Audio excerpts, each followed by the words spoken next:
Are you wondering how to prepare for the release of the 1950 US Census that is being released on April 1st?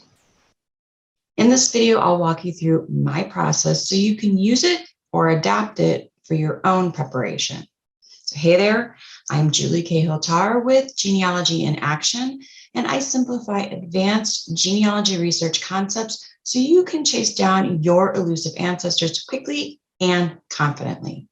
So if you're a dedicated genealogist looking to uplevel your research skills, you're in the right place. Now, in this video, I'm going to show you how I'm prepping for the release of the 1950 US Census step by step and in real time. Now, I will be using Legacy Family Tree for this demonstration, but stay tuned until the end and I'll share some tips if you're using another genealogy database program or another, like an online family tree. All right, so why am I prepping for the census release? Well, at a minimum, I want to know who in my database may be in the 1950 census, because I really believe that you should always try to find every census for a person if you can. Now, I'm also going to be looking up enumeration districts for my important people because I don't want to rely on the handwriting OCR technology that will be used by NARA to allow name searching on day one. I'd rather be pleasantly surprised than unprepared. All right, so let's jump in. I'm going to give you a high level overview of my process, and then we're going to jump in and actually do it. All right, so my plan is to run a full report on everyone in my database.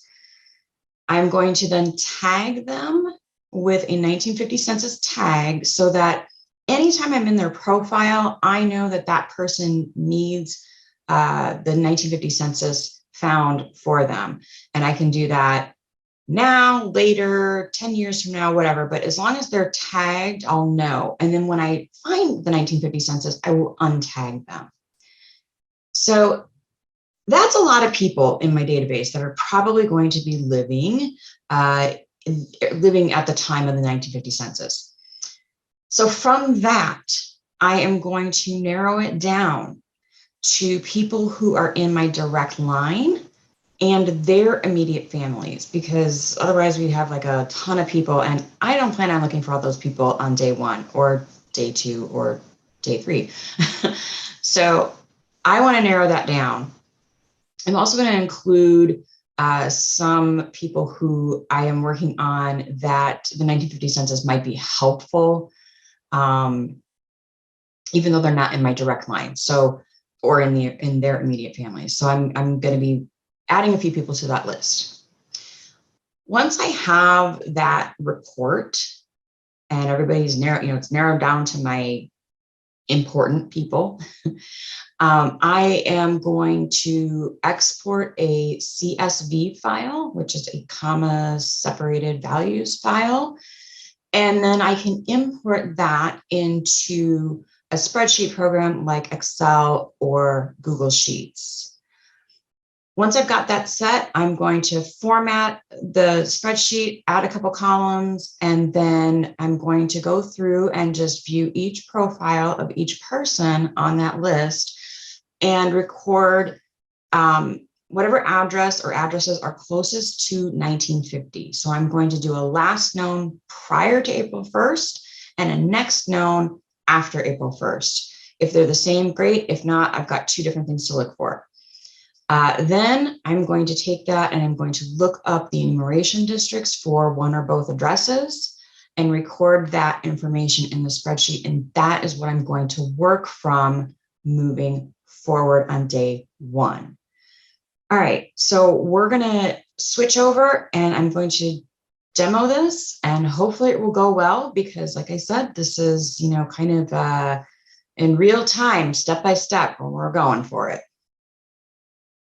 Okay, so as I mentioned in the kind of high level overview of my process, I will be working with Legacy Family Tree. That's my database program of choice. And I am going to first run a search for everyone who may appear in the 1950 census. Now, fortunately for us, or at least legacy users, is that they created a specific search that called the census list.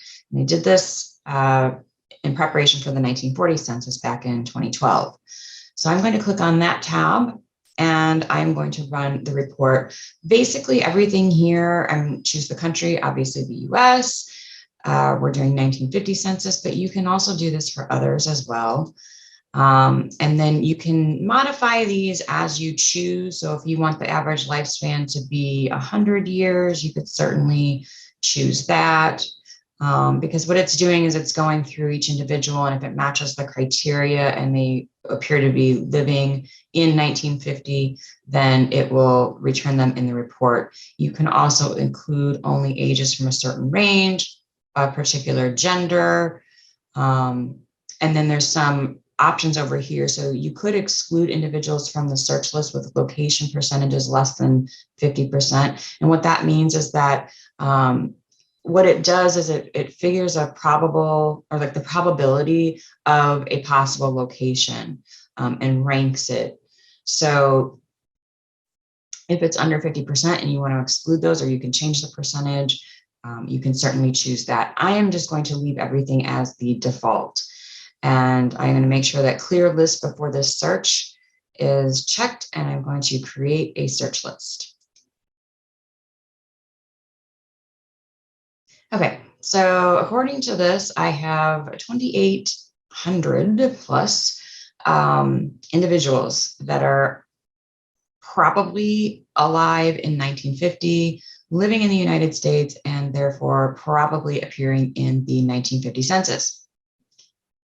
So the first thing I'm going to do is I'm going to tag all of these individuals with a 1950 census tag, because I want to, as I said earlier, I want to make sure that I'm able to, in a profile, so like you can see here, for example, Margarita is tagged with number 1, and that essentially means that she's one of my direct line ancestors.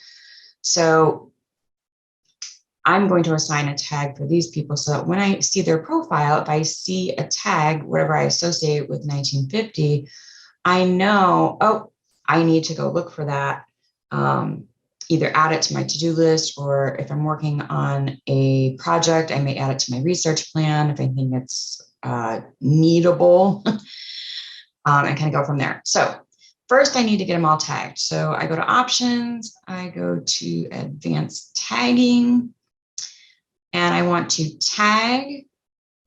And well, first I need to assign a tag. So I already had the 1941. So I'm just gonna copy that, paste it, and change that to a 5. And we're gonna use tag 4.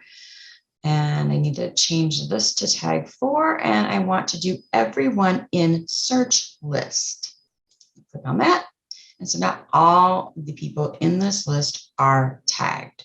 So you can see now there's like an X on all of these people in this column 4 for that tag. Okay, so now all of my people are tagged. These are all the people that should probably appear in the 1950 census. So I'm going to, I'm just going to go back to search and find. And in this case, I want to search for my focus group. So I need to change this to me, because I have a focus group set up for myself, so that I get ancestors direct line, all 999 generations of them. So I want to create this list, and I have 959 individuals on this list. Now,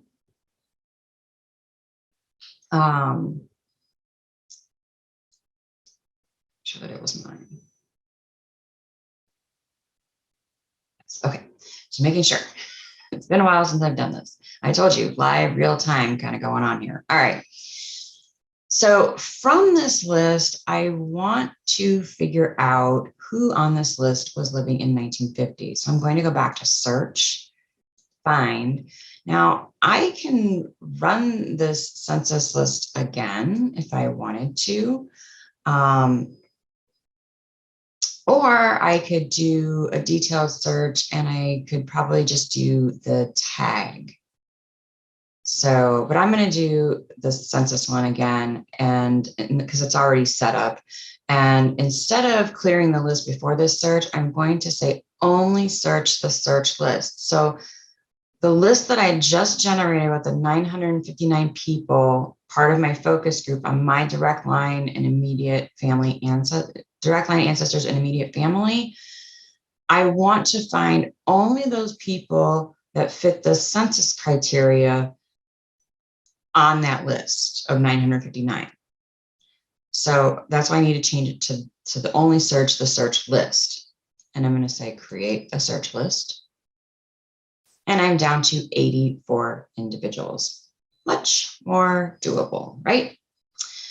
So at this point, I want to get this information out of legacy and into something that I can manipulate and change and add information to. So I want to see if I can remember. Print. I know that sounds incredibly weird, but yes, print. And from here, I can actually generate a CSV file, which is what I want because I want to bring it into Excel. So I'm going to change that. I'm going to leave everything here. I think this is, don't need some of these. Okay, this should be fine for me. And I'm going to hit create, make sure that's checked down here. Okay. And I am going to call this 1950 census Julie. So I know that it's my family because I will probably run a report for my husband as well. All right, so that file has been created. I can close this. I can go ahead and just leave this open, but I'm going to get on someone who isn't living at the moment because all this information. All right, so I am going to go to, I'm just going to go to my desktop. No, I'm just going to do it from Excel. Open Excel. I want to open this file that I created. Change it to all files. So I'll find that CSV file. And here we go. I'm going to save it as a Excel spreadsheet. And it's going to my desktop. That's fine. All right. So let's get some formatting going on. So this birth date column, I get very annoyed with birth dates or any sort of date rather in Excel because of the way that it formats or doesn't format. It is extremely annoying. I don't necessarily need to change it, but I'm going to see if I can get it to actually do what I want it to do. See, and it only changed anything that isn't 1800s or beyond before, if I do it that way. So let me, again, doing this totally on the fly. Let's see, change them all to this. That could certainly work. You could do that.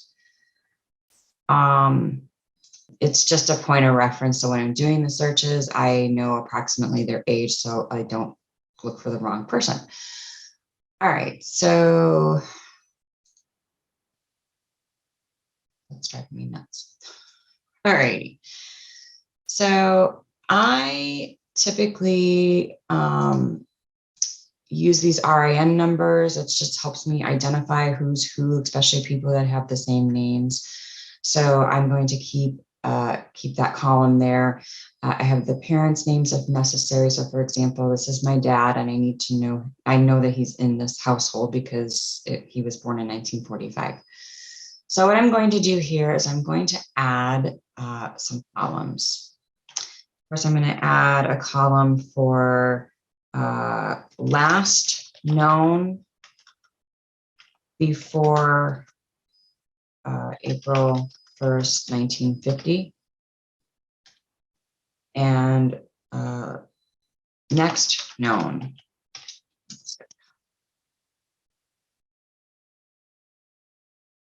To next known after.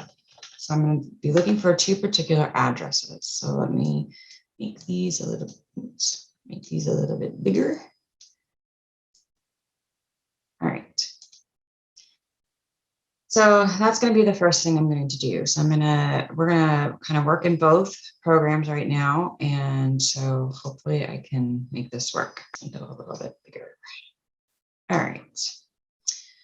So I believe these are sorted by date, but if not, let's go ahead and do that just to make sure. So kind of in order here. So, okay, he has a residence in 1946 to at least 1947 of 2909 West Wilcox Street in Chicago. So let's put that in. Back up here. See if I can find him. So 2909 West Wilcox, Chicago. I'm not even going to put the rest of the information in because Chicago is pretty self-explanatory. And then was he somewhere else after 1950? So I have, he was living in 1962. What else? What else do we have? Well, I'm pretty certain that he was probably living in Elmhurst by 1957 because he is a church member and does communion. So I think that they may have been, I know I have an address for them in Elmhurst. It was 558 Arlington. I don't know why I don't have it in here, but weird. So we'll just put this in. Just going to do a two-letter abbreviation. Okay, so I would go through and do this for everyone. Now, for example, I would skip my grandmother here because they're the same. I could either just do this or I can just remove her because she's going to get picked up later. I can leave it blank. I can, whatever I want to do, I can do here. It's completely up to you how you want to manage that. So I'm just going to go ahead and delete that for now. But I'm going to go through and I'm going to do this for everyone. In some cases, it's going to be a family group that I'm only going to do it for one member of the family because I happen to know the makeup of the family.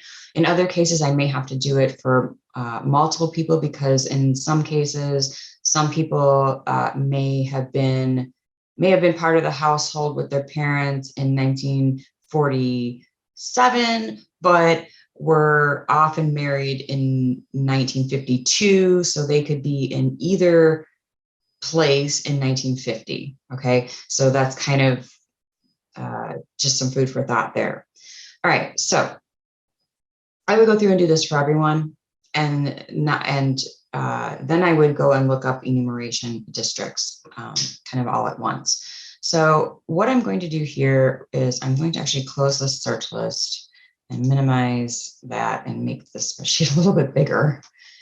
And what I want to do is I want to add in a column here, and I want to call it ED. And then I'm going to do one before this one as well. I probably don't need it to be that big, but that way I can put in the enumeration district for each of these addresses. So this is the line we're going to focus on, my grandfather here, and we're going to go do 2 searches, one for this address and one for this address in the tool, and I will put a link to this tool in the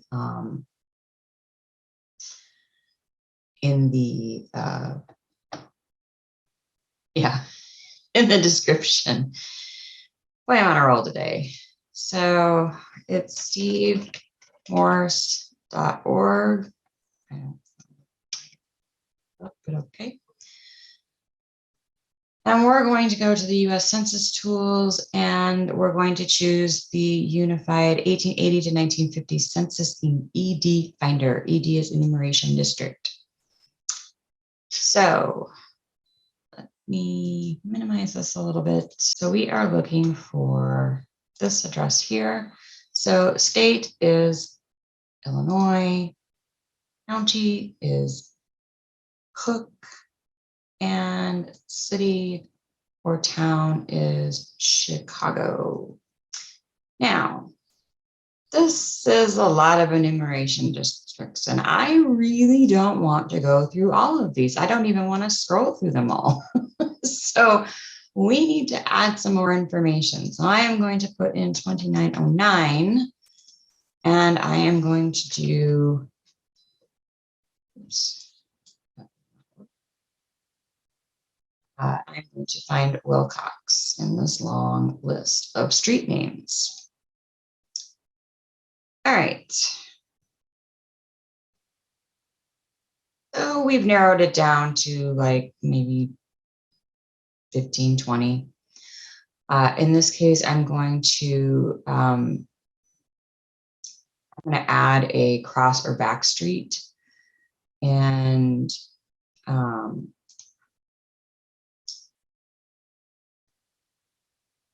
be sure, you know what, we can look at a map. I know Francisco Avenue is one of them, but I'm drawing a blank on the others, but it narrowed down to 4. So let's actually do a Google map. No, Mayo. I don't know why I did that. Okay, so 2909 West Wilcox, Chicago. All right, so I can see, yeah, for Francisco Avenue is a cross street, and it looks like Sacramento is another. And then we have back streets of Adams and Fifth. These are alleys. So let's try Sacramento. And you'll notice this list gets smaller as you choose some. So, okay, now we've got 2 to choose from, and let's try Adams, and I'm down to 1. So I'm going to copy this, and I am going to paste that in this first column here. And if I do that, there we go. All right. So then we want to keep in Illinois, and we are going to do DuPage County. And when you choose a county, it will narrow it down here. Now, if you don't see it here, you can do other and specify in this box here that will open. So in this case, it's Elmhurst. I want 558 Arlington. And you'll see I have 3 to choose from. So I'm going to go to the map.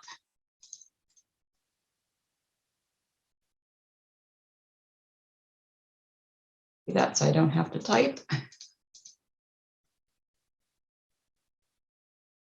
Let's see what we have here. So we have Villette is a crossroad, Crescent is a crossroad, and our back streets are Kenilworth and a mess here. So let's see what we get when we do Villette, Crescent, and Kenilworth.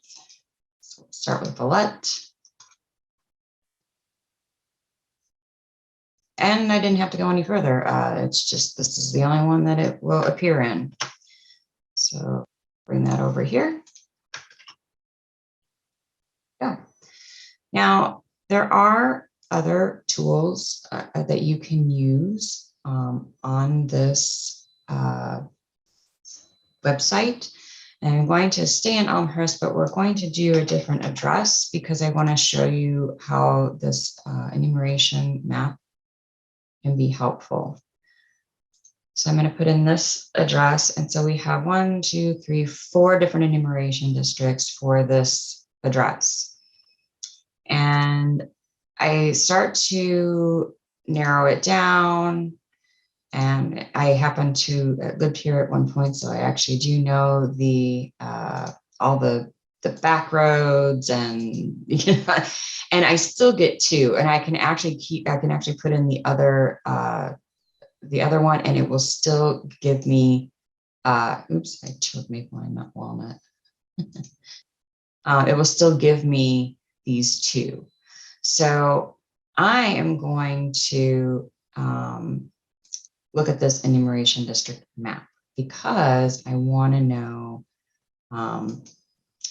what the enumeration district is. Now that popped up and said there isn't one. There's a reason for that, because if you look at this one actually has a space in it. This DuPage did not. That's why it was not finding it. But it does indeed exist. So we're going to do the one that's going to the narrow viewer. We get this pretty cool map. And I'm going to zoom in, and I think I can go full, not go full screen. I'll make it go full screen. Okay. You not. We'll just zoom in as best we can.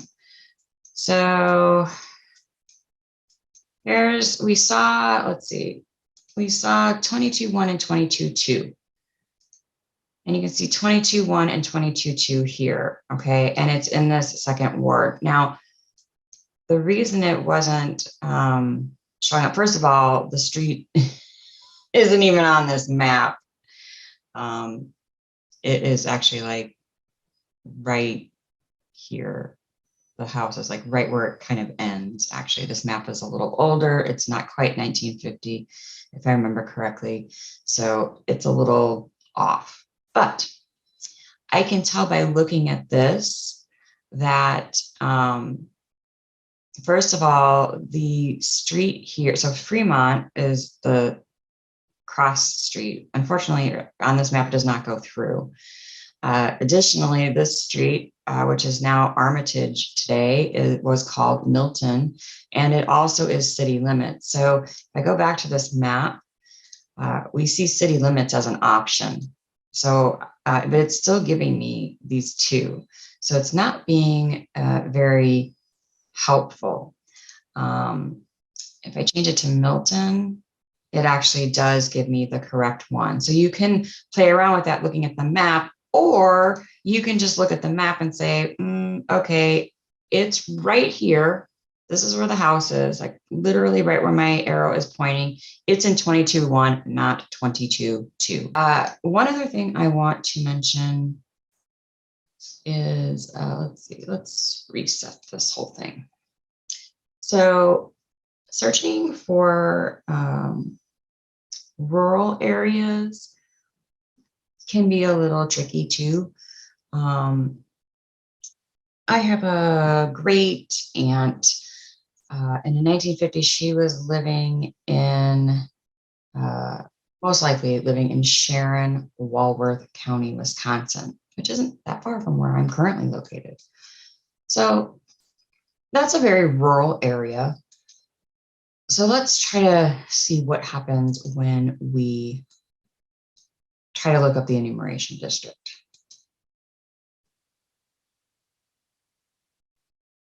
My choices are other or Whitewater. So I guess we'll try other.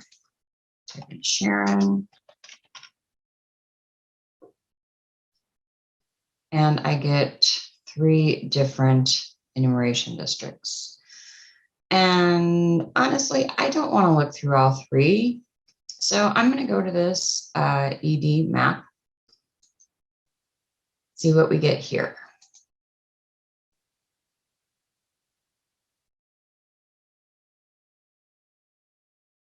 So I want, I believe, this one, because this is for Delavan, this is for Whitewater, and I want Walworth County, Walworth County. Those were the let's see, 32, 33, 34. Yeah, so it falls into this category. And then it looks like Delavan fall is 4 to 9 and Whitewater is 41 to 45. I'm surprised Delavan wasn't a choice in this city or town, but okay. Whatever works. All right, so we have this map here. I really wish I could get a better view of this. I apologize, but Walworth County is Sharon is all the way down here in this quarter of, or not really quarter, but the bottom corner, there we go, of Walworth County. So zoom out just a little bit. I'm trying to get the whole thing in here. This is the entire township, right? And Wisconsin's one that names their townships. And this is Sharon Township. And then there's Sharon, the town, which I'm guessing is like this box here, which has two numbers, mind you. So 64, 33, and 34. Great. This little tiny piece has two different enumeration districts. And then like the rest of the township is this one. So the question is, how do you figure out where they are? Because if you look at all these little square boxes, these little dots, I'm pretty sure those are actually like residences or farms, I guess in this case. And like here's one with a little flag on it. That one's a school. Here's like probably a church. Yeah, there's a crosses. So these are churches, so I'm pretty sure that these are, homes. Great. There's a lot of them. I don't want to go through all this entire, 6 mile by 6 mile square of people and 3 enumeration districts. And I don't know if they lived in the town. I have no idea. This might be one that I'd want to wait on until the index with NARA is a little bit better, or until Family Search or Ancestry starts publishing their indexes that have been generated and then reviewed manually. So, however, I do have a little bit of a clue here in my case. I know that the family that she's attached to was pretty much like right here where it says McHenry County. Like that's basically where they were located. It was right here. So that being said, my guess is if they lived anywhere in this entire township, they probably live in like this area. This would be my first guess. It doesn't really help me because again, this enumeration district 6432 is for like the entire township. So it would be a bit of a gamble, but if I could pick out the enumerator's path, I may be able to find out, or to narrow down this area. But again, I will probably just wait. This one is not really critical. I am working on a project that her information may actually be helpful, but it's not urgent. So I'm not sure what I would do in this situation. Like maybe if I got through all the other ones and I had this one left over, I might take a stab at it, but this would be one of those instances where I'd probably wait until I could search for it a little easier. So, all right.